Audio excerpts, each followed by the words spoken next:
The stone corridors of Thornwood Castle echoed with emptiness. Gaslight flickered against ancient tapestries, casting shadows that seemed to whisper of secrets long buried. Lady Ella Renters moved through the servants' passage, her hands red from scrubbing floors, her once fine gown replaced by rough homespun fabric that chafed against her skin. She kept her eyes downcast, her golden hair hidden beneath a servant's cap, her identity concealed behind the lowliest position in the Duke's household. 3 years had passed since her father's betrayal.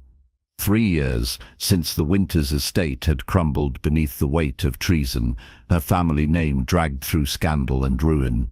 The Duke of Thornwood, Adrian Blackwell, had claimed their lands as his own, and Elara, the last remaining Winters, had disappeared into the very castle that now belonged to her family's destroyer. No one recognized her. Why would they? The daughter of a disgraced earl, presumed dead or fled to the continent, would never stoop to scrubbing chamber pots and serving breakfast in the servants' hall. It was the perfect disguise, the perfect prison. Mrs. Keating, the head housekeeper, appeared at the end of the corridor, her keys jangling at her waist like chains. "Girl," she called sharply, "the Duke requires fresh linens in the blue chamber. See to it immediately." Elara curtsied, keeping her face hidden. "Yes, ma'am." As she gathered the clean sheets from the linen closet, her fingers trembled. The blue chamber had been her mother's room once, before the illness, before the death, before everything had fallen apart. She had not entered that room in 3 years, did not want to face the memories waiting there like ghosts. But servants do not have the luxury of refusing. The door opened with a soft creak. Afternoon light streamed through tall windows, illuminating dust motes that danced like tiny spirits. The room had been transformed, stripped of her mother's delicate furniture, now furnished with masculine pieces in dark wood and leather, yet the bones of it remained. The carved mantelpiece where her mother had displayed porcelain figurines. The window seat where Elara had learned to read. The corner where a pianoforte had once stood.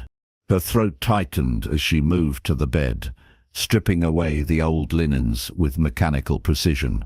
Do not think. Do not remember. Just work. Work was survival. Memory was danger. As she tucked the fresh sheets with practiced efficiency, a voice from the doorway made her freeze. "You work with unusual care for a scullery maid." The Duke of Thornwood stood watching her, his tall figure filling the doorframe. Dark hair touched with silver at the temples, storm grey eyes that missed nothing. A face carved from granite, beautiful in its severity, terrifying in its intensity. Lara kept her head bowed, her heart hammering against her ribs. "Begging your pardon, Your Grace, Mrs. Keating expects precision." "Does she?" He stepped into the room, his boots echoing against the wooden floor. "And what is your name?" "Clara, Your Grace." The lie came easily now. Clara Hayes, orphaned and desperate, grateful for any position no matter how lowly. He circled the bed, slowly, studying her work. She could feel his gaze, like a physical weight. "You are trembling, Clara. Do I frighten you?" "All masters frighten servants, Your Grace." She kept her voice steady despite the terror coursing through her veins. One slip, one moment of recognition, and she would be thrown out, or worse. A frank answer, something that might have been amusement, colored his tone. "Most would flatter me with protestations of loyalty and affection. I have found honesty serves better than flattery, Your Grace." He paused at the window, looking out over grounds that had once belonged to her father. "This room belonged to the previous owner's family," he said quietly. "The Lady Margaret. She died here, I am told." Elara's hands stilled on the counterpane. "So I have heard, Your Grace. Did you know her?" She forced a light laugh, A scullery maid know a lady? Surely your grace jests. When he turned to face her, his expression was unreadable. Sometimes the servants know more than the aristocracy ever suspects. They move through our houses like ghosts, seeing everything, judging all. Servants have no place judging their betters, your grace, do they not? He moved closer, and she resisted the urge to step back. What if their betters are not truly better at all? What if titles and land are built on foundations of sand? Her eyes flew to his face, startled by the bitterness in his voice. For the briefest moment, she glimpsed something beneath his cold exterior, something wounded, something lonely. Then the moment passed. His expression hardened once more into its customary severity. "You may go," he said dismissively. "Tell Mrs. Keating the room meets with my approval." Elara curtsied and fled, her heart racing, her carefully constructed walls trembling. He had come too close, seen too much. She would need to be more careful. But as she descended the servants' stairs, she could not shake the memory of his voice speaking her mother's name, Lady Margaret. He knew, he remembered. And somehow that knowledge made him seem less like a monster and more like something far more dangerous, human. That evening, the servants gathered in the great hall for their supper. Elara took her usual place at the far end of the long table, where the lowest-ranking servants sat in silence, while the butler and housekeeper held court at the other end. She had learned to be invisible here, to eat quickly and disappear before questions could be asked or friendships formed. But tonight, young Thomas, one of the footmen, leaned close and whispered, "You were in the Blue Chamber today, alone with His Grace." She did not look up from her bowl of thin stew. "Mrs. Keating sent me." "It is nothing." "Nothing?" Thomas's eyes gleamed with gossip. "The Duke never speaks to servants. Never. Yet he spoke to you." "What did he say?" "He asked my name." Elara broke off a piece of coarse bread. "Nothing more." Mary, one of the kitchen maids, piped up from across the table. "They say he is cursed. That he killed his first wife in a fit of rage, that her ghost walks these halls at night, weeping." Mrs. Keating's voice cut through the whispers like a knife. "Enough foolishness. The Duke is a gentleman of honor. I'll hear no gossip at my table." But the damage was done. Elara's mind filled with questions she had no right to ask. A first wife? She had heard nothing of this during her childhood, when the Duke had been merely her father's neighbor, a distant figure glimpsed at county assemblies. What had happened in the years since her family's fall? After supper, she volunteered for the evening cleaning duties, desperate to avoid further questions. The castle at night was a different world. Shadows lengthened into grotesque shapes. The wind howled through cracks in ancient stone, and somewhere in the distance, Elara heard music. She followed the sound like a moth drawn to flame. Through the corridor, past the portrait gallery where her ancestors' faces had been replaced by the Duke's lineage. Toward the east wing she had been strictly forbidden to enter. The music grew louder. A pianoforte played with a skill that made her heart ache with longing. She had not heard music in 3 years, had not dared to touch an instrument, lest her training betray her origins. But this was sublime. This was pain transmuted into beauty. She stopped before a door left slightly ajar, light spilling through the crack. Against every instinct of self-preservation, she peered inside. The Duke sat at a magnificent pianoforte, his hands moving across the keys with passionate intensity. His eyes were closed, his severe features transformed by the emotion of the piece. She recognized it immediately. Beethoven, the Appassionata, a piece she had once practiced until her fingers bled, seeking perfection she could never quite achieve. As she watched, transfixed, something shifted in her chest. This man, this enemy, felt music the way she did, understood its power, its necessity. For the first time since entering his service, she saw him not as the destroyer of her family, but as a fellow soul trapped in a prison of different bars. The music ended. In the sudden silence, her breath seemed too loud, her heartbeat a drum announcing her presence. The Duke's eyes opened. He turned slowly, his gaze finding her in the shadows. "Come here," he commanded quietly. She should have fled, should have apologized and disappeared back into the safety of the servants' quarters. But her feet carried her forward as if of their own will, crossing the threshold into the forbidden wing. "You play," he said. Not a question, a statement. She shook her head. "Servants do not learn such arts." "Your Grace, do not lie to me." His voice held no anger, only a strange gentleness. "I saw it in your face as you listened. You know this piece. You have played it." Tears pricked at her eyes. "Once, a lifetime ago." He rose from the bench, gesturing to it with an elegant hand. "Play for me." "Your Grace, I cannot. I should not be here." "Play." The single word held both command and plea. Ilara looked at the instrument, at this man who held her fate in his hands, at the door leading back to safety and anonymity. Then she moved forward, sitting on the bench, still warm from his body, and placed her trembling hands upon the keys. The first notes emerged tentative, uncertain, but as she played, muscle memory returned. Her fingers found their way through the familiar passages. The music swelled, filling the room, filling her heart, breaking through 3 years of carefully constructed walls. She played Chopin, a nocturne her mother had loved. Delicate, heartbreaking, achingly beautiful. She played for her lost family, her stolen heritage, her murdered dreams. She played as if the music could resurrect what had been buried.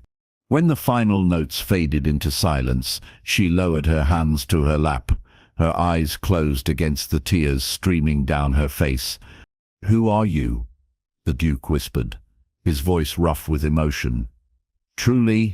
She turned to face him, knowing her disguise had crumbled, knowing she stood exposed and vulnerable. "I am Clara Hayes," she said with desperate conviction. "A servant in your household, nothing more." He studied her for a long moment, his grey eyes searching hers.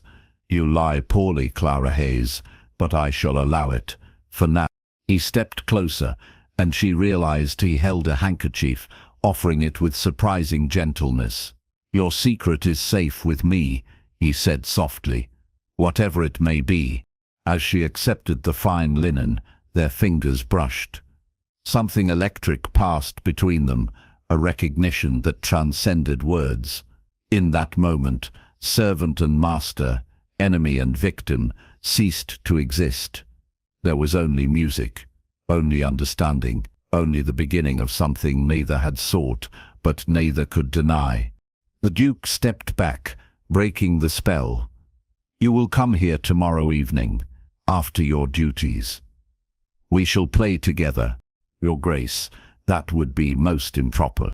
"Impropriety," he said with the ghost of a smile, "is often the only path to truth. Until tomorrow, Clara Hayes." She fled then, her heart racing, her carefully ordered world spinning into chaos.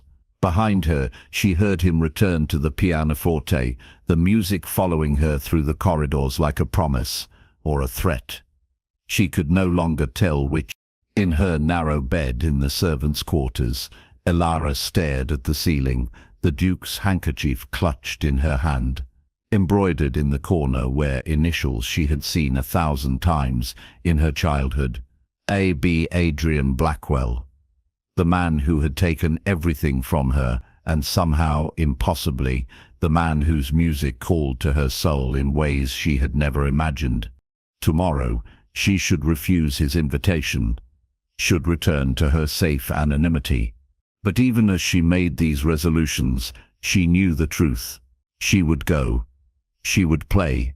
Because, for the first time in 3 years, she had felt alive. And that sensation, dangerous though it was, proved impossible to resist. The servant's bell rang at dawn, sharp and demanding. Elara woke from restless dreams filled with music and storm-grey eyes. She dressed quickly in the darkness, plaiting her hair and hiding it beneath her cap. In the small, cracked mirror above the washstand, her reflection looked back, pale, hollowed, a ghost of the girl who had once worn silk and lace to county balls.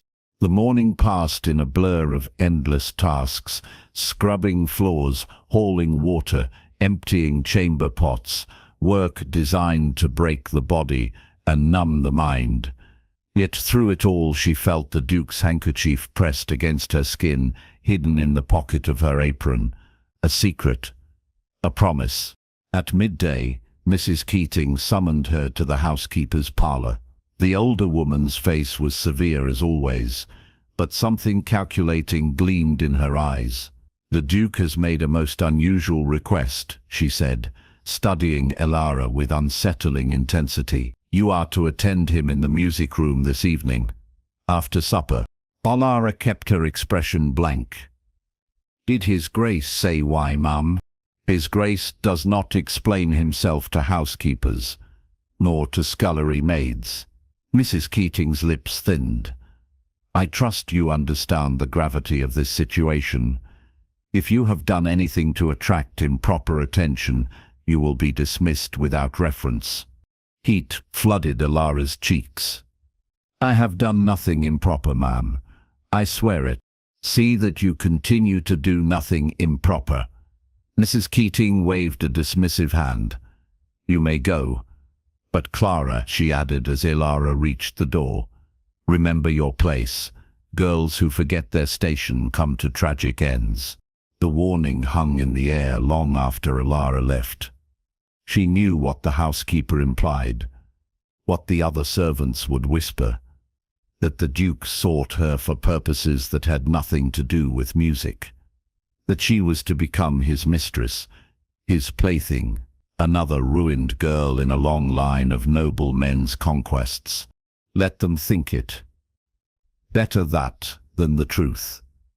Better to be thought a foolish girl trading virtue for favour than to be recognized as Lady Elara Winters, daughter of a traitor, living under false pretenses in her enemy's house. The afternoon dragged with agonizing slowness. As the sun began its descent toward the horizon, painting the sky in shades of amber and rose, Elara finished her final tasks. She washed her face and hands in cold water, removed her cap, allowing her golden hair to fall free for the first time in months. She had no fine clothes, no jewelry, no artifice to hide behind. She was simply herself, stripped bare, standing on the precipice of something that felt both like salvation and destruction. The music room waited in the east wing, warm lamplight spilling from beneath the door. She knocked softly, her heart a wild creature in her chest. "Enter." The Duke stood by the windows, his back to her, hands clasped behind him. He had changed from his formal attire into simpler clothes, though even in his shirt sleeves and waistcoat he radiated authority. At her entrance he turned, and she saw something flicker in his eyes. Surprise, approval, she could not name it. "Clara," he said quietly, "you came. You commanded it. Your Grace." "Did I?" A faint smile touched his lips. "I believed I invited. There is a difference." She said nothing, uncertain how to navigate these treacherous waters. Was this a game to him? A wealthy man's amusement at the expense of a powerless servant? As if reading her thoughts, he moved to the pianoforte and sat. "I have no sinister designs upon your virtue," he said bluntly. If that is what you fear, I seek only what you offered last night. Music, honesty, the company of someone who understands. Understands what, Your Grace? He looked down at the keys, his long fingers hovering above them. What it means to be trapped, to wear a mask so long you can no longer remember the face beneath. The raw honesty of the statement stole her breath. She moved closer, drawn despite herself. You are a duke, Your Grace, master of this great estate. How can you be trapped? Titles are chains as surely as poverty. His fingers pressed a single key, the note hanging in the air between them. I am expected to be cold, distant, severe, to rule my lands with an iron hand and feel nothing, to marry for advantage and produce heirs like livestock, to forget that once, long ago, I was simply Adrian, a boy who loved music more than power. What happened to that boy? He learned that the world has no place for softness, that to survive, one must become steel. He looked up at her, and in his eyes she saw a grief that matched her own. But music, Clara. Music cannot lie. When I play, I am that boy again, and last night, when you played, I heard in your music the same truth, the same pain, the same desperate need to be seen. Tears blurred her vision. Your Grace, you ask too much. I ask only what you are willing to give. Nothing more. He gestured to the bench beside him. Sit. Play with me. Let us forget, for an hour, who we are meant to be and simply be ourselves. It was madness. Folly. A servant did not sit beside a duke and play music as equals, yet she found herself moving forward, sitting beside him on the bench, their shoulders nearly touching. Up close, she could see the fine lines at the corners of his eyes, the silver threading through his dark hair, the weariness etched into features too often set in severity. What shall we play? She asked, her voice barely audible. You choose. Her hands moved to the keys. She played a duet she had once performed with her mother, Mozart, light and playful. A conversation between two voices in perfect harmony. After a moment, the Duke's hands joined hers, taking the lower part, following her lead. Their hands danced across the keys, never touching, yet moving in perfect synchronization. The music filled the room, transforming it into something sacred, a sanctuary where rank and resentment had no power. When the piece ended, they remained still, breathing in tandem, the silence as profound as the music had been. Thank you, the Duke said softly. I have not played with another person since my wife died. The words hung between them, heavy with meaning. Elara turned to face him. The servants speak of her. They say she died tragically. His expression shuttered immediately, the warmth draining from his features. The servants speak too freely. Forgive me, Your Grace. I should not have pried. No. He stood abruptly, moving away from the pianoforte. You should not have. My past is not subject for gossip. She rose as well, sensing the evening's fragile spell had broken. I shall take my leave, Your Grace. Thank you for the music. Wait. The word stopped her at the door. When she turned, he stood with his back to the windows, a dark silhouette against the dying light. Come again tomorrow, if you wish it, and if I do not wish it, then do not come. The choice is yours, Clara Hayes. As she walked back through the servants' corridors, Elara's mind spun with questions. Who had the Duke's wife been? How had she died? And why did speaking of her transform him from a man of music and vulnerability into the cold, distant master the servants feared? In her narrow bed that night, she made a decision. She would uncover the truth. Not merely about the Duke's past, but about her own family's fall. The pieces were connected somehow. She could feel it, and if playing music with Adrian Blackwell was the key to unlocking those secrets, then she would play again and again, until the truth emerged from the shadows where it had been buried. But as she drifted toward sleep, she could not shake one final terrifying thought. What if the truth destroyed them both? Days turned to weeks. The pattern established itself with surprising ease. By day, Ella remained Clara Hayes, invisible servant, scrubbing and polishing and keeping her eyes downcast. But by night, she transformed into someone else entirely. A woman who played music with a duke, who debated philosophy and literature, who laughed at his dry wit and challenged his assumptions. The servants gossiped, of course. Speculation ran wild about the nature of her evening visits to the music room. Mrs. Keating watched her with suspicious eyes. Thomas the footman made crude jokes that earned him a box on the ears from Mary. But the Duke had made his position clear to the household. Clara Hayes was under his protection. Anyone who troubled her would answer to him personally. It should have made her grateful. Instead, it made her nervous. Protection implied possession, and she belonged to no man, no matter how powerful or complex he might be. One evening, after they had played a particularly challenging piece by Liszt, the Duke poured 2 glasses of wine from a decanter on the side table. He offered her one, ignoring the impropriety of sharing drink with a servant. "Tell me something true, Clara," he said, settling into a leather chair by the fire. "Something you have told no one else." She sipped the wine, buying time. "That is a dangerous request, Your Grace. We have been meeting like this for a month. I believe we have moved past such formality. Call me Adrian. When we are alone, that would be most inappropriate. So is sitting beside me at the pianoforte. So is drinking wine with me. So is pretending to be something you are not." His grey eyes held hers steadily. "Yes, Clara, I know you are not what you claim. A servant does not play like that, does not speak with such education, does not carry herself with such unconscious grace." Fear lanced through her. "Your Grace."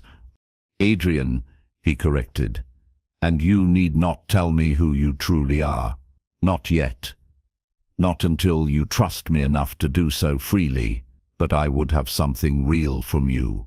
One truth. One piece of yourself offered willingly." She stared into the amber depths of her wine, weighing the risk. Finally she spoke. "I am afraid," she said quietly. "All the time, afraid of being discovered. Afraid of being thrown out. Afraid that this fragile piece I have found will shatter and leave me with nothing." "What did you lose?"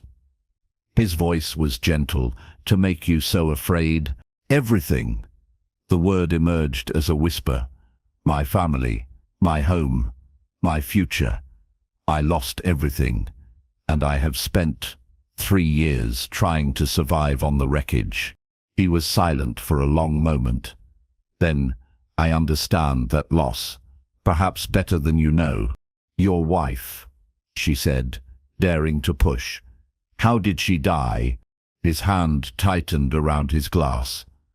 "She took her own life, 3 years ago this winter." The revelation struck her like a physical blow. "I am so sorry, Your Grace." "Adrian, do not be." Bitterness crept into his voice. "Our marriage was an arranged disaster. She was unhappy from the first day, and I, in my arrogance, believed I could make her content through wealth and position." He gave a harsh laugh. "I was wrong. She wanted love. I gave her everything but that." "Why could you not love her?" "Because I did not know her. Because our marriage was a contract, not a choice. Because—" He broke off, draining his wine in a single swallow. "Because I was not the man I needed to be." Alara set down her glass and moved to kneel before his chair, acting on instinct rather than thought. You are not responsible for her death. He looked at her, pain naked in his eyes. Am I not? If I had been warmer, more attentive, less consumed by duty and land management, perhaps she would still live. Or perhaps she was broken in ways you could not fix.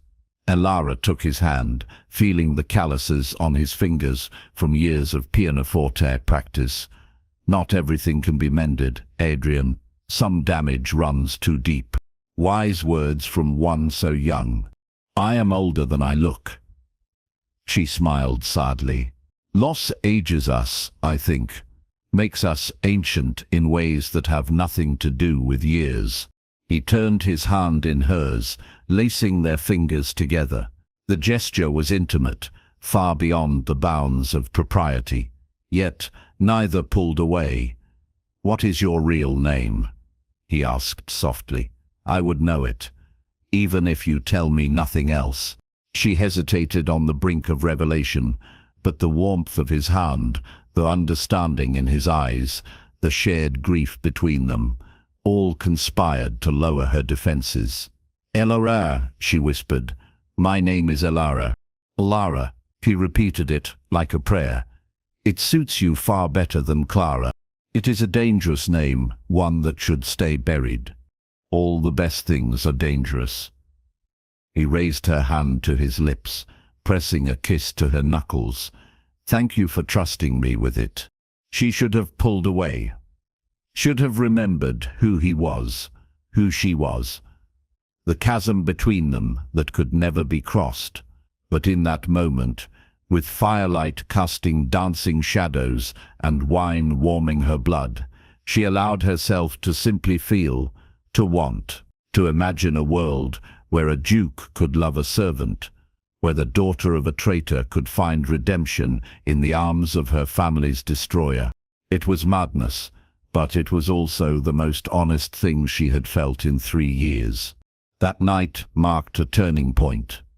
The walls between them, so carefully maintained, began to crumble. Their evening meetings grew longer, stretching past midnight.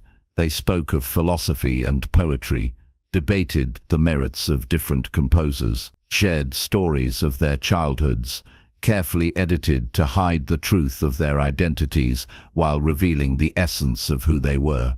And sometimes, when the music moved them both, when emotion overwhelmed propriety, their hands would touch, their shoulders would brush. The space between them would narrow until only breath separated their lips. But they did not kiss. Some invisible line held them back. The acknowledgement that crossing it would change everything, would transform their careful friendship into something far more dangerous. Until the night everything shattered. Alara arrived at the music room to find the Duke standing at the window, a letter clutched in his white-knuckled hand. His entire body radiated tension, his jaw clenched, his breathing harsh. Adrian, she closed the door behind her. What has happened? He turned, and the expression on his face made her blood run cold. Fury, betrayal, and something that looked terribly like heartbreak. Your name, he said, his voice deadly quiet, is Alara Winters, daughter of Earl Winters, the traitor who attempted to sell military secrets to the French. The world tilted. She gripped the back of a chair for support. How did you? A letter from London. He threw the paper at her feet. From a fellow peer, who thought I should know that the Winters girl presumed dead these 3 years has been spotted in my household, living as a servant, spying on me no doubt, seeking revenge for her father's crimes. No, she shook her head desperately. Adrian, it is not like that. I never spied on you, I only sought somewhere to hide, to survive. In my house. He crossed the room in 3 strides, looming over her. The house I claimed from your father's estate. Did you plan this from the beginning? Worming your way into my confidence, Making me believe, he broke off, turning away sharply. Making you believe what?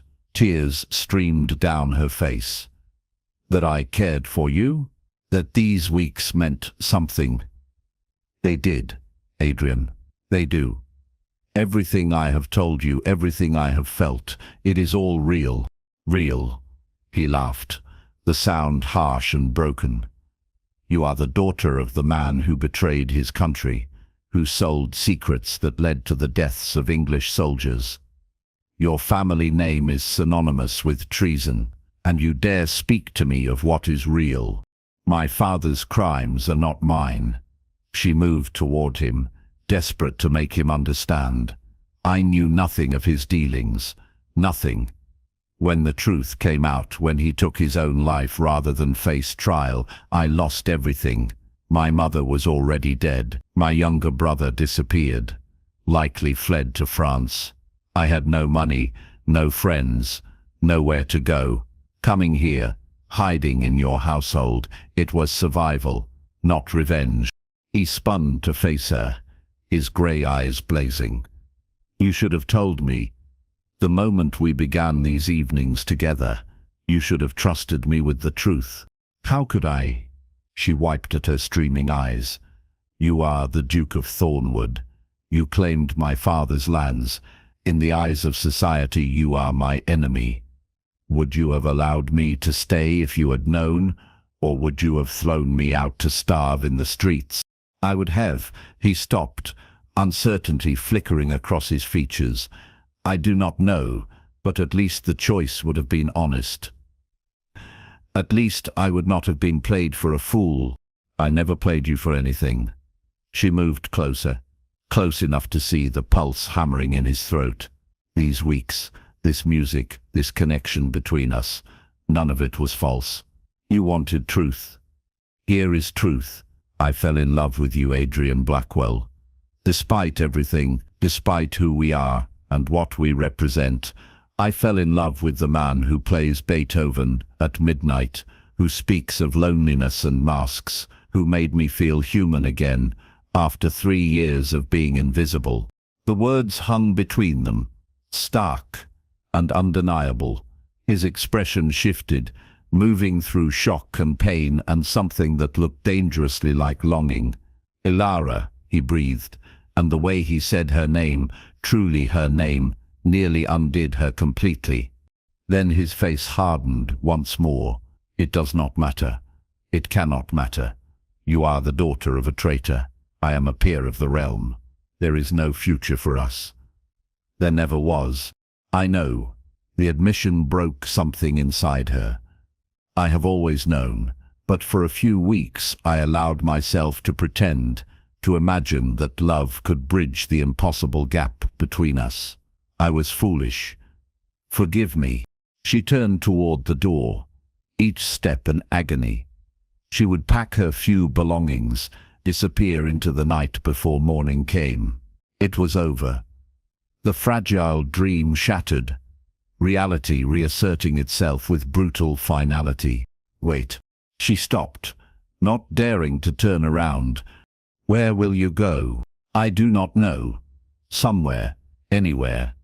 Her voice cracked. It does not matter. Silence stretched between them, heavy with everything that could not be said. Then stay until morning at least. It is not safe for a woman alone on the roads at night. Your grace is too kind.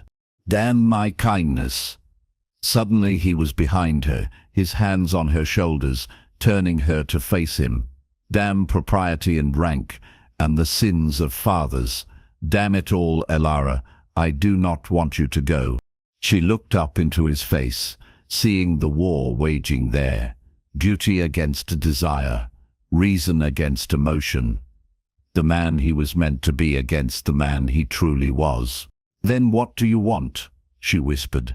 His answer was to pull her against him, his mouth claiming hers in a kiss that held 3 years of loneliness, weeks of growing connection, and the desperate knowledge that this moment might be all they would ever have.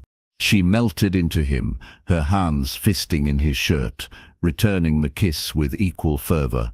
All the careful walls between them crumbled entirely. For this one perfect, impossible moment, they were simply Adrian and Alara, two broken people finding wholeness in each other's arms. When they finally broke apart, both breathing hard, he rested his forehead against hers. This is madness. Yes, it will destroy us both. Probably. I do not care. He cupped her face in his hands.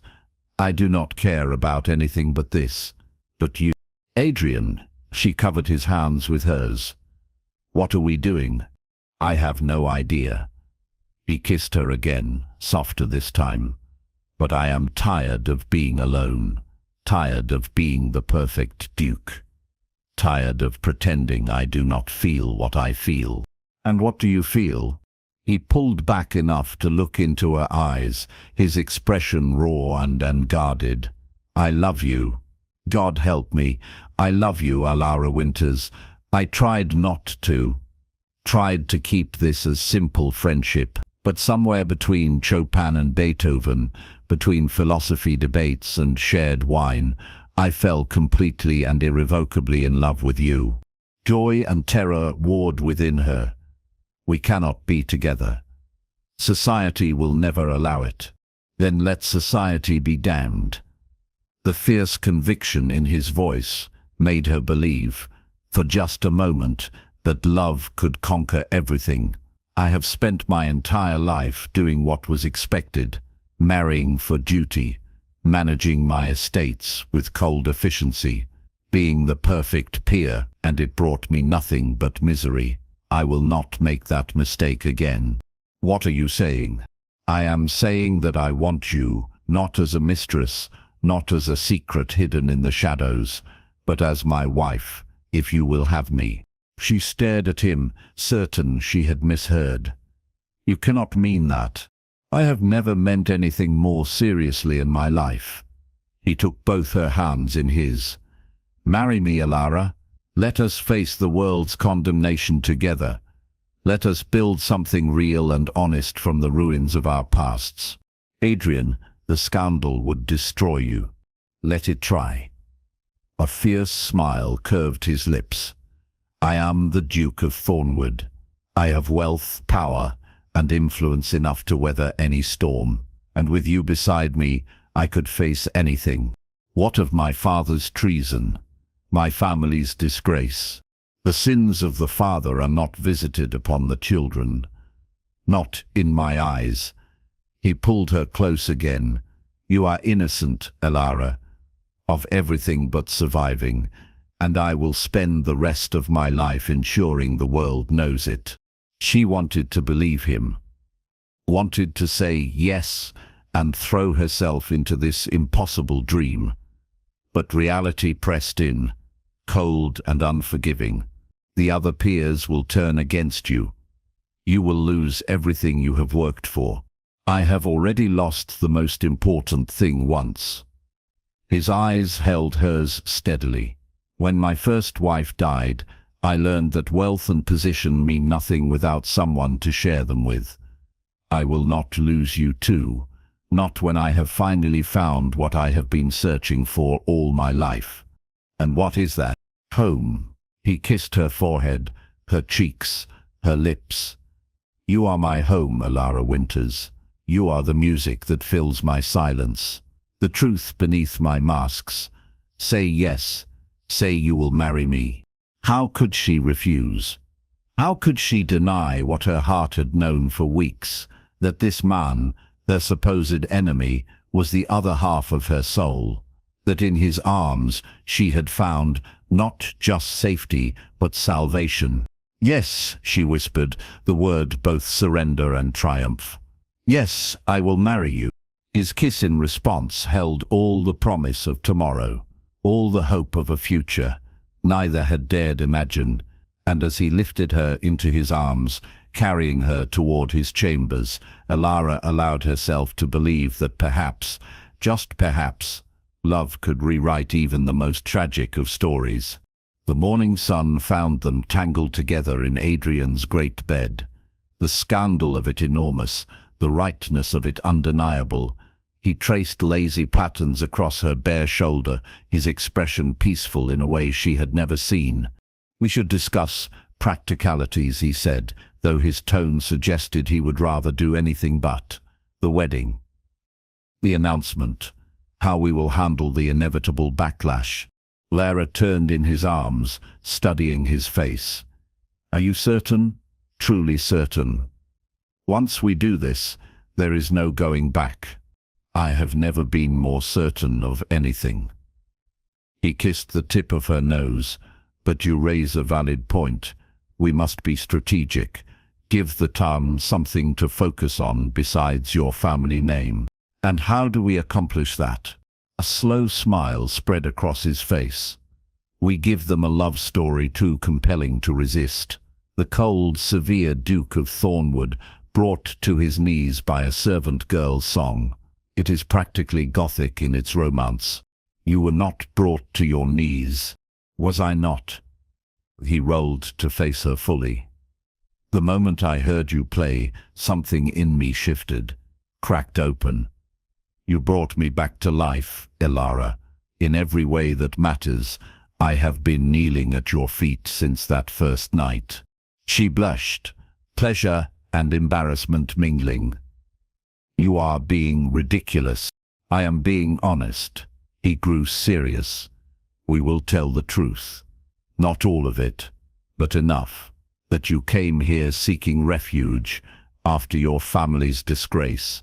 That I did not know your identity but came to love you for who you are, not what your name represents. That our connection transcended rank and history. The other peers will call you mad. Let them. I am rich enough to be considered eccentric rather than insane." He pulled her close. "Trust me, darling.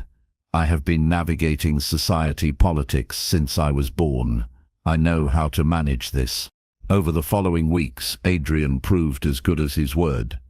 He approached the matter with the strategic brilliance of a general planning a campaign. First, he called in favours from allies in Parliament, securing public statements that Elara had been investigated thoroughly and found innocent of any involvement in her father's crimes. Then he arranged for a series of carefully planned events where Elara could be introduced to society not as Clara Hayes, the servant, but as Miss Elara Winters, ward of the Duke of Thornwood.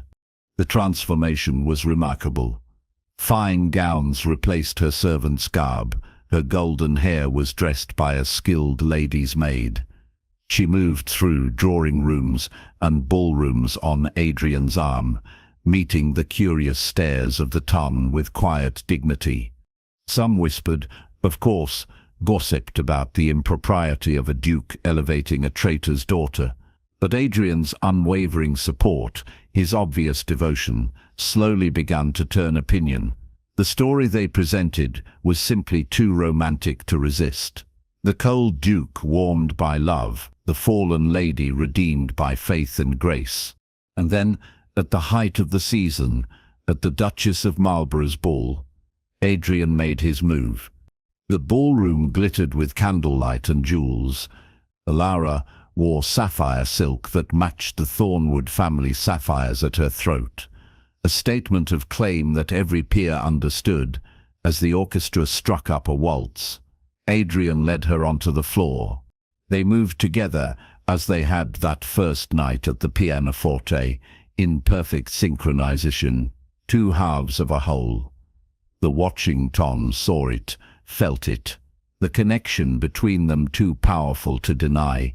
As the music swelled, Adrian's voice, trained to carry across parliamentary chambers, rang out clear and strong. "Ladies and gentlemen, forgive the interruption, but I have an announcement to make." The music stopped. All eyes turned to them. Elara's heart hammered against her ribs as Adrian went down on one knee before her, before the entire assembled aristocracy. "Miss Elara Winters," he said, his grey eyes holding hers with absolute certainty. "You came into my life as a stranger, a servant in my household, hiding from a world that had been cruel to you.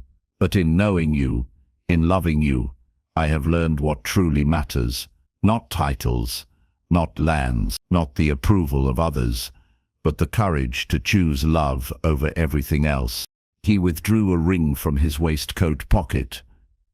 Emeralds surrounded by diamonds, the thornwood betrothal ring worn by duchesses for generations.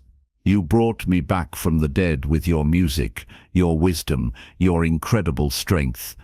You showed me that redemption is possible, that the sins of the past need not define our future. And now I ask you, before all these witnesses, to be my wife, to stand beside me not as my inferior, but as my equal in all things. Will you marry me? Silence hung over the ballroom. Elara could feel the weight of judgment, of scandal, of centuries of tradition pressing down upon them.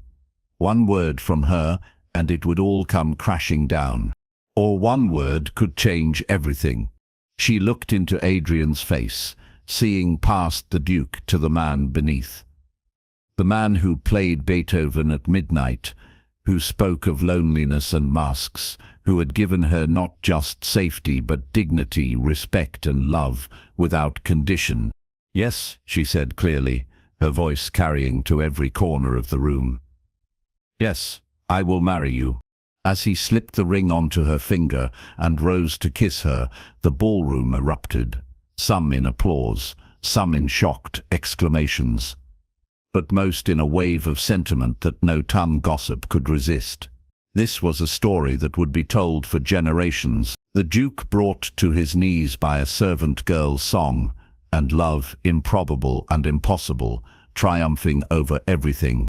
3 months later, Elara stood in the chapel at Thornwood Castle, wearing her mother's wedding dress that had been carefully preserved and restored. Adrian waited at the altar, resplendent in formal attire, his eyes never leaving her face as she walked down the aisle. The ceremony was intimate. Only true friends and reformed allies attended. But as they spoke their vows, as the priest pronounced them husband and wife, Elara felt the weight of the past finally lifting from her shoulders. She was no longer defined by her father's crimes, no longer hiding in shadows. She was the Duchess of Thornwood, wife to the man she loved, and finally free. That night, as they stood together in the music room where it had all begun, Adrian pulled her onto the bench beside him. "Shall we play, my love?" "Always," she replied, her fingers finding their place on the keys. Together they played. Not a duet, but a conversation, a harmony of two souls, once broken, now whole. The music filled the castle, chasing away the ghosts of the past, welcoming the promise of the future. And in the morning, when servants whispered of having heard the most beautiful music echoing through the halls at midnight, they would smile and say nothing. Let them wonder, let them gossip. The truth was far more extraordinary than any rumor. She had been a servant in his castle, but her song, her love, her courage had indeed brought the Duke to his knees. And in that surrender, both had found not subjugation, but liberation, not ending, but beginning. In the shadows of our past, we often hide what we truly are, but love has a way of revealing us, stripping away masks, challenging assumptions, proving that rank and history matter far less than the courage to choose connection over safety. The Duke and his Duchess would face challenges, society's whispers never entirely faded. But together, united by music and truth, they built a life that honored not what they had lost, but what they had found. Sometimes redemption comes not on erasing the past, but from refusing to let it define the future. And sometimes the most powerful thing we can do is kneel, not in submission, but in recognition of what truly matters. Did this tale of music, masks, and unexpected love capture your heart? Subscribe now to receive more stories where courage triumphs over circumstance and love rewrites even the most impossible endings. Leave a comment telling us which moment moved you most. Was it their first meeting through music, the revelation of her identity, or the Duke's public possible that defied all of society? Share your thoughts below.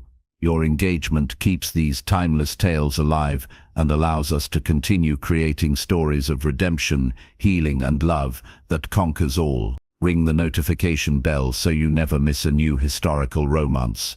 After all, in matters of the heart and music, one should never miss a single note.